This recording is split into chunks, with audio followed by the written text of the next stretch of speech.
बिस्मिल्लाहिर्रहमानिर्रहीम। अस्सलाम वालेकुम नाज़रीन, आप यूट्यूब चैनल देख रहे हैं। मैं इमरान खान हूँ। मैंने नाज़रीन कई दफ़ा पहले भी आपको कहा कि अगर बेवकूफ़ों के सर के ऊपर सींग होते तो मरियम नवाज़, इनकी हुकूमत के लोग, ये पंजाब हुकूमत, ये 12 सिंगा होते सारे, इनके सरों के ऊपर 12-12 सींग होते और आपको नज़र आ रहे होते। लेकिन बेवकूफ़ों के सर के ऊपर सींग होते नहीं हैं। और अगर ये सींग होते तो जो लाहौर का DIG है वो 18 सिंगा होता, 12 सिंगा भी ना होता। एतवार वाले दिन जनाब ने प्रेस कॉन्फ्रेंस की है और पुलिस के ऊपर आने वाले दबाव को कम करने की कोशिश की है। चंद चीज़ें मैं आपको बता देता हूं कि किस किस्म की गेम डाली जा रही है और किन चीज़ों की प्लानिंग की जा रही है। पहले ये क्या कह रहे थे, ज़रा गौर कीजिएगा। पहले ये कह रहे थे कि जनाब हमें 15 पे कॉल आई, कारलूस नामी आदमी की, लड़कियों के वालिद की हमें कॉल आई 15 पे, और उस कॉल के आने के फ़ौरन बाद हमने मरियम नवाज़ से रब्ता किया। IG को बताया गया, IG ने मरियम नवाज़ से रब्ता किया। मरियम नवाज़ ने 2 घंटे का टाइम दिया। हमने फौरी तौर पे लड़कियों को जाके ट्रेस किया, उनको वहां से बाजियाब करवाया। बाजियाब करवाने का मतलब यह है कि जहां पे लड़कियों को रखा हुआ है वहां से जाकर बाजियाब करवा लिया। और उसके बाद हमने जो मुल्जिमान है उनको एक एक करके ट्रैक एंड ट्रेस सिस्टम के जरिए से, सेफ सिटी के कैमरा के जरिए से, और जो भी उनकी कॉल डाटा रिकॉर्ड्स और मोबाइल फोन की लोकेशंस, उनके जरिए से हमने ट्रेस किया और बड़ी एफिशिएंसी के साथ हमने 2 घंटों के अंदर गिरफ्तारियां भी कर ली। 2 घंटे में हमने बाजियाब करवा लिया और फिर हमने फौरी तौर पे गिरफ्तारियां भी कर ली। ऐसी एफिशिएंसी पंजाब पुलिस ने अपनी खुद ही रिपोर्ट कर दी। अपने मुंह ये मियां मिट्टू बन गए। अब हकीकत क्या है जरा ये मैं आपके सामने रख देता हूं। देखिए अब इनको क्या कहना पड़ रहा है जी, लड़कियां तो खुद ही बाजियाब हो गई। वजह यह है कि यासिर शामी ने गाजी रोड से जाकर यह साबित किया कि एक गाड़ी जिसके अंदर लड़कियों को अगवा करके लेकर जा रहा था रजा डार नामी शख्स, और वहां से गाड़ी भगा रहा था, और वो गाड़ी एक और गाड़ी के साथ टकरा जाती है जल्दबाजी में, और वहां पे लोग इकट्ठे हो जाते हैं। उसका फायदा उठाकर लड़कियां गाड़ी से बाहर छलांग मारती हैं और शोर मचाना शुरू कर देती हैं, जमीन पे लेट जाती हैं, रोला डाल देती हैं कि हमें तो अगवा किया गया है, और रजा डार वहां से भाग जाता है, जिसको आप कहते हैं hit and run case. Police की जबान में इसको हिट एंड रन केस कहते हैं। उसका वहां पे एक मुकदमा और भी दर्ज होना चाहिए, और उस शहरी की जानिब से दर्ज होना चाहिए जो बेचारा फिल्टर हाउस पे खड़ा अगले कई घंटे तक यही देखता रहा कि यार मेरी गाड़ी भी मार के चले गए, मेरा नुकसान भी कर दिया, मेरी छोटी बच्ची भी जख्मी हो गई, और वो भाग भी गया बंदा, और ये लड़कियां भी यहां पे छोड़ के चला गया। तो वहां पे अवाम इकट्ठी हो गई। पुलिस वाले बाद में आए, जो बाजियाब शुदा लड़कियां थी, जो बच गई थी खुद ही अपनी हिम्मत दिखा के, और लोगों ने उनको वहां पे रेस्क्यू किया था। पुलिस आती है, लोगों से उन लड़कियों को लेती है, और लेने के बाद फौरी तौर पर करती यह है कि वहां आसपास की CCTV फुटेज गायब करना शुरू कर देती है।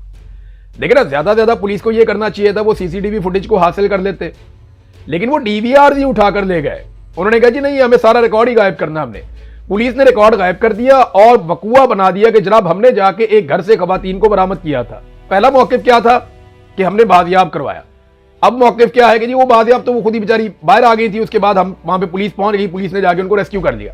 बाजियाब करवाने में और रेस्क्यू करवाने में जमीन आसमान का फर्क है। फिर जनाब वो कह रहे हैं जी गिरफ्तारियां हमने खुद ही उनको ट्रेस किया, मुल्जिमान को पकड़ा गया, गिरफ्तार किया गया, और अब वो कहते हैं जी पुलिस ने राब्ता किया और राब्ता करके उन्हें कहा गिरफ्तारी दे दे, उन्होंने गिरफ्तारी दे दी, जाओ वहां रुक जाओ। ऐसा भी नहीं हुआ। ये जो गिरफ्तारियां हुई है ना, ये अली डार ने करवाई है। ये मेरे पास बाकायदा रिकॉर्डिंग अब मौजूद है, यानी मुझे पता है, और जब जरूरत पड़ेगी तो वो चीजें हम सामने लेकर आएंगे। वो मैंने इसलिए रखी है कि अगर यहां बरतानिया में कोई मेरे ऊपर केस करता है, कोई चीज करता है, तो मैं वहां साबित करूं कि जनाब ये देखें, ये इंफॉर्मेशन मेरे पास इस तरीके से पहुंची है। तो अली डार ने, ये अली डार राब्ते में था, ना सिर्फ रजा डार के साथ बल्कि एक और लड़का है उसके साथ भी राब्ते में था, और उन लड़कों को अली डार ने कहा कि गिरफ्तारी दे दो। उससे पहले अली डार ने उन्हें यह भी कहा कि तुम अगर कोई और बंदा पेश कर सकते हो अपनी जगह पे तो वो बंदा पेश कर दो। यानी अब लड़कियां तो नहीं है ना कि जो जाके वहां पे वेरिफिकेशंस देंगी, लड़कियां तो नहीं है जो जाके वहां पे ये कहेंगी जनाब ये हमारा मुजरिम है या ये नहीं है। तो लड़कियों को तो इनको आइडिया था कि उन्होंने वापस चले जाना है, और उनको तो रख भी नहीं सकते आप पाकिस्तान में। तो ये कहा गया, एक ऑप्शन ये भी दिया गया, अपनी जगह पे कोई बंदा दे दो, कोई बंदा गिरफ्तार करवा दो। लेकिन वो बंदा उन्हें मिला नहीं। उन लोगों ने जिन जिन लोगों से राब्ता किया वो लोग भी मौजूद हैं अब कि जनाब मेरी जगह पे आप गिरफ्तारी दे दें। लेकिन बाद में फिर अली डार ने कहा कि नहीं, SSP तौकीर को जाके मिलो, क्योंकि कामरान शायद उस दिन लाहौर में नहीं था। फिर ये फैसल कामरान बाद में आया लाहौर में। बहरहाल ये DIG ने और SSP ने मिलकर सारा काम किया, और इन्होंने अब एक कहानी बना दी है नई। और वो कहानी क्या है मैं आपको बताता हूं। PMLN के जो जर्नलिस्ट हैं वो शाह से ज्यादा शाह के वफादार बन रहे हैं। मैं अम्मार मसूद को सुन रहा था, अच्छे खासे बड़े बाप के आदमी है, इनके वालिद ने ऐसी शानदार शायरी की है, कमाल किस्म की। मैं बड़ा फैन हूं इनके वालिद का, लेकिन इन्होंने बहुत मायूस किया। इतने बड़े आदमी का बेटा ऐसी चाकरी कर सकता है ऐसे बेशरम लोगों की? यानी वो कह रहा है जी कि रजा तो खुद भी बंधा हुआ था वहां पे। यानी पहले इन्होंने चाकरी की नवाज शरीफ की, फिर नवाज शरीफ के छोटे भाई की, फिर नवाज शरीफ की बेटी की, फिर नवाज शरीफ के भतीजे की, अब उनके बच्चों की, अब इसहाक डार की, इसहाक डार के बेटे की, और अब इसहाक डार के नवासे की भी। यानी इस लेवल तक आप लोग गिर गए हैं कि इस खानदान में कोई आदमी कुछ भी गलत करेगा तो आप उसके दिफा में सामने आ जाएंगे। यार फर्ज करें ये लोग कल को इतने ताकतवर हो जाएंगे कि आपके घरों तक आ जाएंगे। ये इतने ताकतवर होंगे, अगर लोगों की इज्जतों से खेल रहे हैं, ये कल को आपकी इज्जत से खेल सकते हैं। इनको यहीं पे दबा दें, वरना बारी बारी सबकी बारी। आप इन्हें डिफेंड नहीं कर रहे, आप एक जालिम को डिफेंड कर रहे हैं जिसे जुल्म करने की आदत पड़ जाएगी। ये जितनी मर्तबा जुल्म करके बच जाते हैं उससे बड़ा जुल्म करते हैं। अगर सानहा मॉडल टाउन के मुल्जिमान को सजाएं हो जाती तो ना 26 नवंबर होता, ना 9 मई होता, और ना उसके बाद बाकी इस तरह के वाकयात होते, ना कश्मीर के अंदर कत्लेआम होता, ना आयतुल्लाह अली खामनाई की शहादत के बाद जो पाकिस्तान में 30 से ज्यादा लोग शहीद किए गए वो भी नहीं होता। अगर सानहा मॉडल टाउन में जो कत्लेआम हुआ था उसकी सजा मिल जाती तो रेंजर्स ने जो लड़का हाथ जोड़ रहा था उसे कत्ल कर दिया था कराची में, अगर उस इंसिडेंट के ऊपर बदतरीन सजा दी जाती तो आज ये ना होता जो हो रहा है पाकिस्तान में।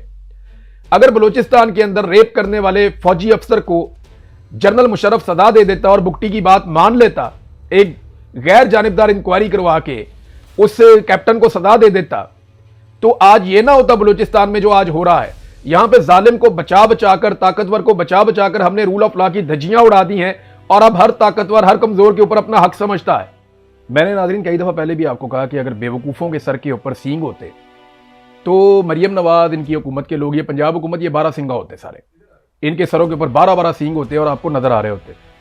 लेकिन बेवकूफों के सर के ऊपर सींग होते नहीं है, और अगर ये सींग होते तो जो लाहौर का DIG है वो 18 सिंगा होता, 12 सिंगा भी ना होता। एतवार वाले दिन जनाब ने प्रेस कॉन्फ्रेंस की है और पुलिस के ऊपर आने वाले दबाव को कम करने की कोशिश की है। चंद चीजें मैं आपको बता देता हूं कि किस किस्म की गेम डाली जा रही है और किन चीजों की प्लानिंग की जा रही है। पहले ये क्या कह रहे थे, जरा गौर कीजिएगा। पहले ये कह रहे थे कि जनाब हमें 15 पे कॉल आई, कारलूस नामी आदमी की, लड़कियों के वालिद की हमें कॉल आई 15 पे, और उस कॉल के आने के फौरन बाद हमने मरियम नवाज से रब्ता किया। IG को बताया गया, IG ने मरियम नवाज से रब्ता किया, मरियम नवाज ने 2 घंटे का टाइम दिया।